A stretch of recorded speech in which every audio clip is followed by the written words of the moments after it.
Hi friends, ముందు అందరికీ ఉగాది శుభాకాంక్షలు. ఈరోజు మనం ఉగాది పచ్చడి దాన్ని చేయడానికి కావాల్సిన ఇంగ్రీడియంట్స్ గురించి మాట్లాడుకుందాం. ముందుగా ఒక పచ్చి మామిడికాయని సన్నగా చిన్న చిన్న ముక్కలుగా తరుక్కోవాలి. దాని తర్వాత బెల్లంని కూడా చిన్నగా సన్నగా తరుక్కోవాలి. తర్వాత వేప పువ్వు నుంచి వేప రెబ్బల్ని వేరు చేయాలి.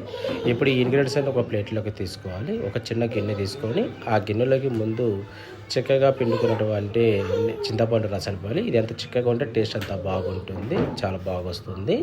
తర్వాత ఈ చింతపండు రసంలోకి ముందు మనం తరిగి పెట్టుకున్న మామిడికాయ ముక్కల్ని వేసుకోవాలి. మామిడికాయ ముక్కల్ని వేసుకున్న తర్వాత దీనిలోకి కొద్దిగా వేపని వేసుకోవాలి, చేదుని బట్టి వేసుకోవచ్చు. తర్వాత దీనిలోకి మనం తరిగి పెట్టుకున్నటువంటి బెల్లం కూడా మనకు ఒక టేస్ట్కి తగినంత వేసుకోవాలి. దాని తర్వాత ఈ ఇంగ్రీడియంట్స్లోకి మనకు కావాల్సినటువంటి ఉప్పు, తగినంత కారాన్ని, ఉగాది అంటే షడ్రుచులు కాబట్టి అన్ని రకాలైనటువంటి టేస్ట్ ఉంటేనే బాగుంటుంది. తర్వాత దీన్ని స్పూన్తో నీట్గా మిక్స్ చేసుకోవాలి. ఈ విధంగా మిక్స్ చేసుకొని లోపల బెల్లం కరిగిన తర్వాత మనకు ఉగాది పచ్చడి తయారవుతుంది. ముందుగా దీన్ని దేవుడికి కొంత నైవేద్యం పెట్టాలి. నేను ఆల్రెడీ ఉదయాన్నే పూజ చేసేసాను 6:30కే, కాబట్టి పూజలో నైవేద్యంగా ఈ ఉగాది పచ్చడి అనేది పెట్టాను. తర్వాత మా ఇంట్లో పిల్లలకి దీన్ని పెట్టి యొక్క ఒపీనియన్ని మనం అడుగుదాము. సో ముందుగా అందరికీ ఉగాది శుభాకాంక్షలు.